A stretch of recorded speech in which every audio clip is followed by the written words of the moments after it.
반갑습니다. 한국사 전문 강사 강재민입니다. 그동안 잘 지내셨습니까? 저도 여러분의 만남을 손꼽아 기다리고 있었습니다. 여러분들과 재미있는 역사 이야기를 나누는 이 시간이 저에게는 굉장히 행복하고 또 보람된 시간입니다. 그동안 여러분들의 많은 응원과 격려 덕분에 제가 여기까지 올 수 있었습니다. 앞으로도 많은 관심과 응원 부탁드리면서 저도 초심을 잃지 않고 끝까지 최선을 다하도록 하겠습니다.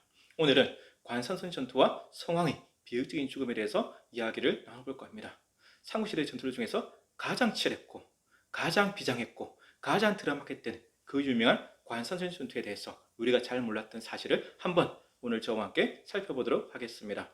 먼저 지난 내용을 한번 정해보도록 하겠습니다. 위기에 빠진 백제를 구하고 백제를 다시 반석 위에 올려놨던 백제의 중원군주자, 우리나라 최고의 민왕군주가 바로 무령왕이고, 그 무령왕의 아드님이 바로 오늘의 주인공 성왕이 되십니다. 성왕은 아빠 못지않게 훌륭한 백제 최고의 성군이자 동북아시아 최고의 모범군주로 꼽히는 성군 중에 성군이었습니다. 그리고 이 성왕은 왕이 된 다음에 수도를 사비로 옮기고 백제의 부활을 이끌게 되는 것이죠. 이후에 신라 진흥왕과 손을 잡고 고구려에 대한 복수를 준비해야 됩니다. 약속을 하는 것이죠. 우리가 한강유를 뺏은 다음에 땅을 똑같이 나누자. 신라는 한강 상류 10개군, 백제는 한강 하루 6개군을 차지하자고 약속을 했고, 실제로 그 작전은 성공합니다. 이후에 땅을 친절하게 나눴는데, 문제는 진흥왕이 배신하는 것이죠. 성왕의 뒷속을 제대로 가리킵니다. 그리고 백제가 차지했던 한강 하루 6개군도 뺏어가 버린 것이죠. 배신감에 사로잡힌 성왕이 신라에 대한 복수를 준비하게 되는 것이죠. 먼저 진흥왕을 안심시키기 위해서 자신이 사랑했던 딸을 진흥왕의 왕비로 시집 보내면서 일종의 혼인 동맹을 제의하게 되는 겁니다. 이렇게 진흥왕을 안심시켜 놓고 또 시간도 벌면서 이제 복수를 준비하는 것이죠. 대가야와 외까지 끌어들여서 국제연합군을 조직하면서 그 유명한 관선전 전투를 준비하게 되는 것입니다. 이후에 그 당시 백제 조정도 의견이 분분했습니다. 양분돼 있었어요. 원로 대신들을 중심으로 하는 백제의 귀족들은 아직은 때가 아니다, 좀 더 시간을 두고 기다리자는 신중론을 펼쳤었고, 태자창을 비롯한 급진파들은 아니다, 지금이야말로 신라에 쳐야 될 절호의 기회다 하면서 강론을 펼쳤는데, 결국 성왕은 태자창의 의견을 채택하게 됩니다. 왜냐하면 그 태자창이 성왕의 아들인데 아빠만큼 훌륭한 아들이에요. 굉장히 똑똑하고 지략도 있고 용맹하고, 그래서 별명이 신라 백제의 진흥왕이라 불릴 만큼 똑똑한 아들이거든요. 그래서 아빠 입장에서 아들을 한번 믿어보는 것이죠. 그래, 네가 한번 나가서 아버지 복수를 해다오, 이렇게 이제 했던 것인데, 이게 여기서 좀 아쉬움이 있어요. 뭐냐면 제 개인적으로는, 제 결과라는 우리 입장에서는 조금 더 성급했던 거 아닌가, 성황이 조금 더 시간을 두고 기다리면서 철저히 준비를 하는 게 좋지 않았을까라는 그런 개인적인 아쉬움은 남습니다. 아무튼 그렇게 해서 554년에 그 유명한 관선성 전투가 벌어지게 된 것이죠. 근데 관선성 전투가 벌어졌던 시점이 사로마다 차이가 있어서 아직까지 논란이 있거든요. 왜 그랬냐면 삼국사기는 554년 7월이라 나오고 삼국유사에는 554년 9월이라 나오고 일본 측 기록인 일본서기는 554년 12월이라고 나오는데, 보통 이렇게 사료가 상충될 때는 가장 신뢰성 높은 기록 뭐죠? 바로 삼국사기의 기록을 따르게 되는데, 특이하게도 이 관선전 전투의 시작 시점은 일본 측 기록의 기록을 따르고 있습니다. 왜 그랬냐면 먼저 7월과 9월은 현실적으로 좀 맞지가 않습니다. 왜냐하면 한창 농사일에 바쁠 때죠. 그 농번기입니다. 이럴 때는 보통 전쟁을 하지 않죠. 보통 추수가 끝난 겨울에 고대사에서는 전쟁을 하는 게 일반적이기 때문에 아무래도 일본 서기 기록대로 554년 12월에 좀 더 확률이 높은, 합리적으로 보고 있는 것이죠. 그래서 보통 학자들은 이 기록만큼은 일본 측 기록을 따르고 있다, 이렇게 볼 수 있겠습니다. 아무튼 그러면서 이제 태자창이 백제연합군 3만을 끌고 신라의 관산성을 치게 됩니다. 그럼 관산성은 어떤 곳이냐? 지금으로 치면 충청북도 옥천에 있는 곳인데 신라의 전략적 요충지입니다. 왜 그랬냐면, 자, 백제 입장에서는 이 관산성을 확보하게 되면 어떻게 되죠? 신라의 수도 경주로 들어갈 수 있는 길이 열리게 됩니다. 반대로 신라 입장에서는 이 관산성을 차지했을 때 대전을 거쳐서 백제의 수도 사비로 들어갈 수 있는 길이 열리기 때문에 백제와 신라 두 나라 역시 모두 포기할 수 있는 전략적 요충지가 바로 이 관산성이다. 그래서 이제 피 터지는 싸움이 벌어지게 되는 것입니다. 초반에는 백제군의 기지가 굉장히 무서웠습니다. 먼저 관산성을 확보에 성공해요. 신라군은 완전히 박살내버립니다. 신라군이 수재로 몰려버렸던 것이죠. 당황한 진흥왕이 후방에서 증원부대를 보냅니다. 하지만 그런데도 불구하고 신라군이 계속 열세에 놓이니까 드디어 진흥왕이 마지막 비장의 카드를 뽑아듭니다. 그게 뭐냐면 한강 하류지방 신주 지역을 지키던 김무력 장군의 정예 부대를 남하시킨 것이죠. 김무력 장군의 이름도 무력이지 않습니까? 당대 신라 최고의 명장이고 또 우리가 잘 아는 그 김유신 장군의 할아버지가 되시는 분이기도 하거든요.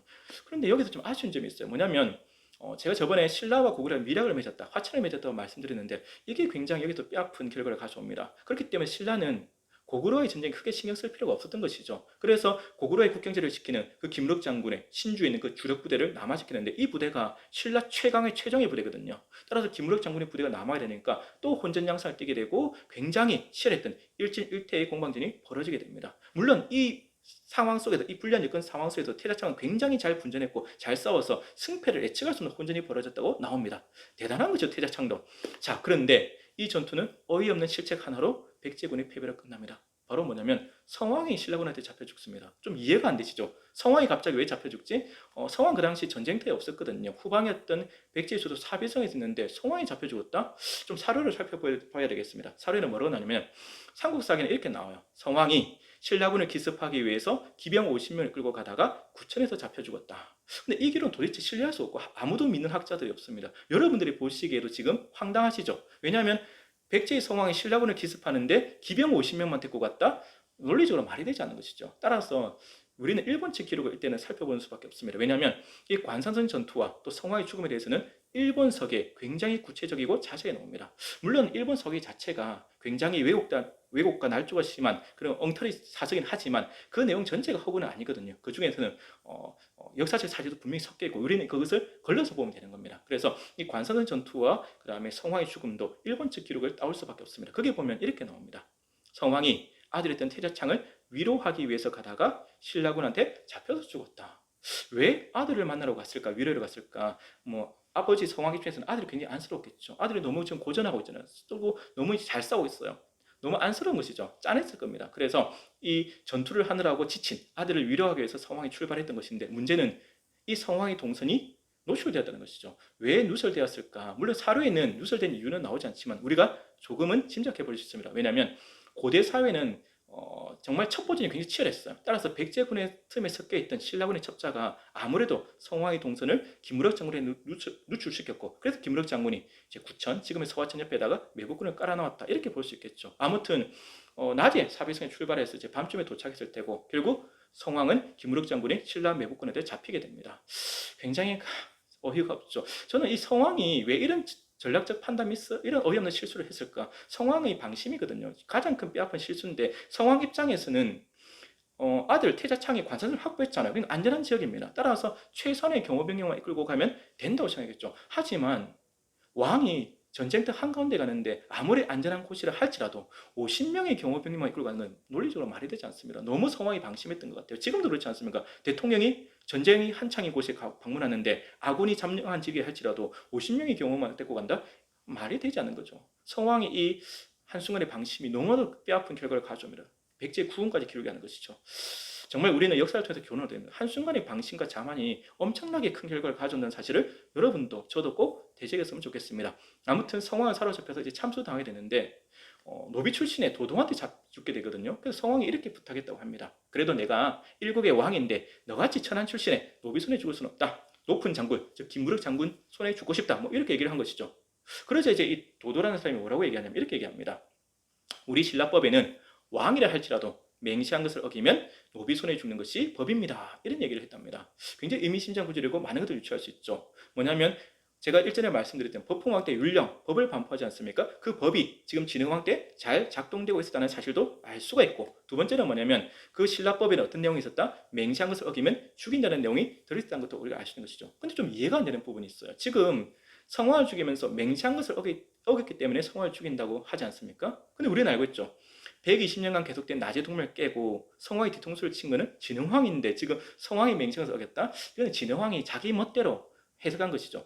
진흥왕 입장으로 돌아가 보면 진흥왕이 이런 것이죠. 성왕이 자기의 딸을 자기한테 시집 보내고 혼인 동맹을 제했을 때 자기는 화친이 선입된 걸로 봤다. 그런데 네가 그 동맹을 먼저 깼으니까 너는 맹시한 것을 어겼고 그래서 상해 처한다. 이렇게 이제 진흥왕이 자기 멋대로 아전 인수격 해석을 하게 됐다. 이렇게 볼 수 있겠죠. 어쨌든 성왕의 이 간절한 부탁도 결국 신라는 들어주지 않습니다. 그리고 이 성왕의 마지막 장면은 일본석에 굉장히 비장하게 그려집니다. 마치 영화 속, 드라마 속의 한 장면 같고 저는 우리 역사에서 가장 비장한 장면 중에 하나가 아닐까라고 개인적으로 생각해 봅니다. 뭐라고 나오냐면 성왕이 이렇게 얘기했답니다.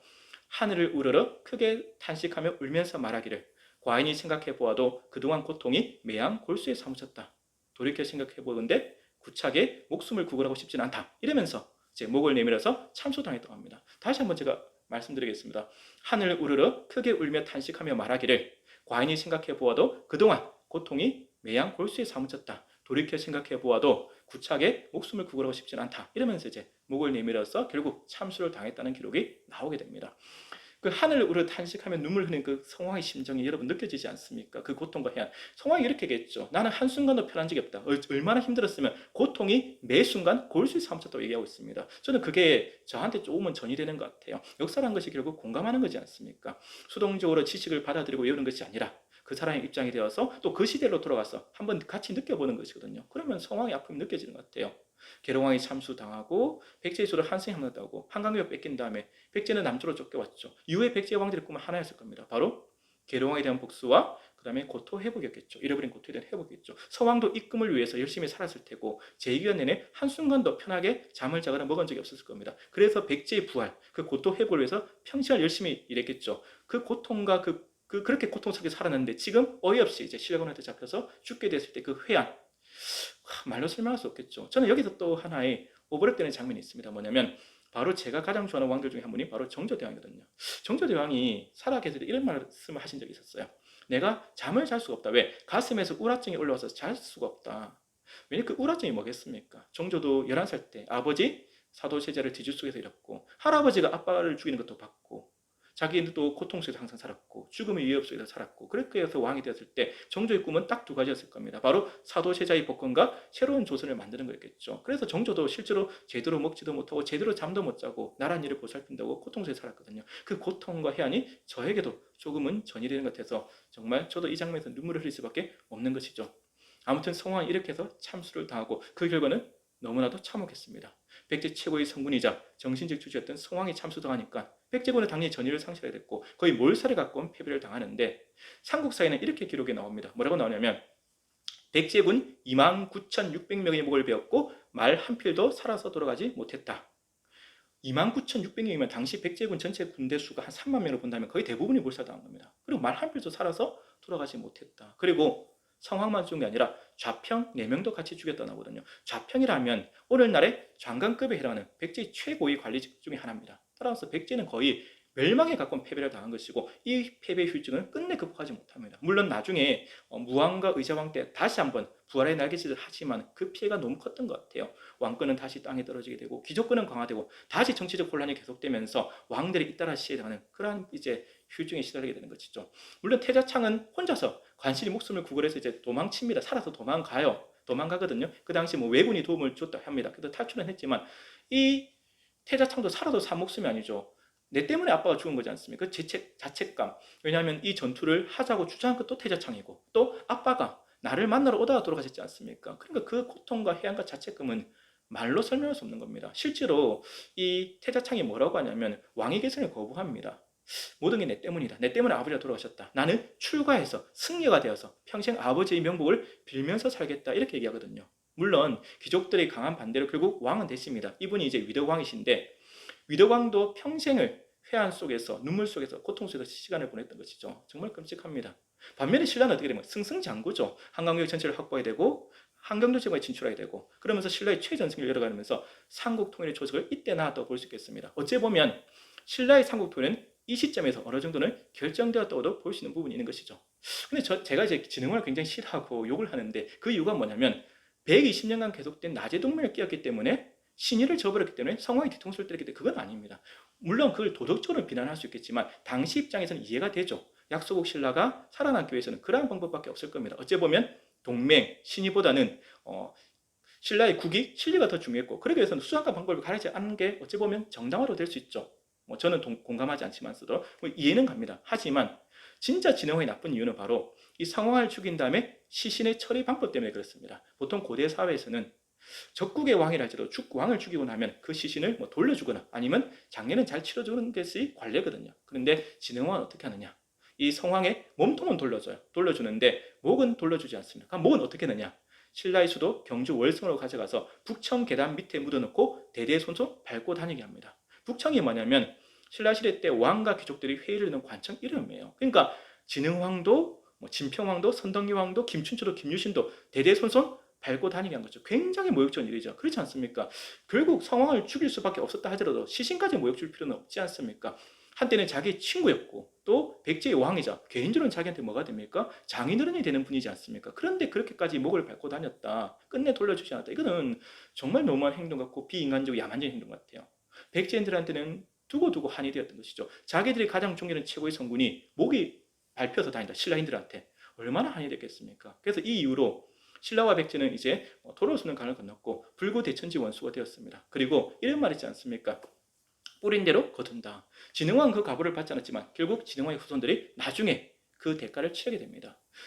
성왕의 죽음 이후로 백제 왕들의 꿈은 하나, 슬로건은 하나입니다. 바로 성왕에 대한 복수였던 것이죠. 그래서 나중에 의자왕이 신라의 전략적 요충지 대하성을 함락한 다음에 그 대하성을 지키고 있던 김춘추의 사위와 딸을 죽여서 똑같이 시신에 목을 주게 되는 것이라든지, 또 나중에 후백제의 견훤이 신라의 수도 경주에 있는 포석전을 습격해서 경혜왕을 잡아서 또 모욕적인 방법으로 죽이고, 그 다음에 그 왕비를 강간하는 사건이 바로 이게 대한 복수심이거든요.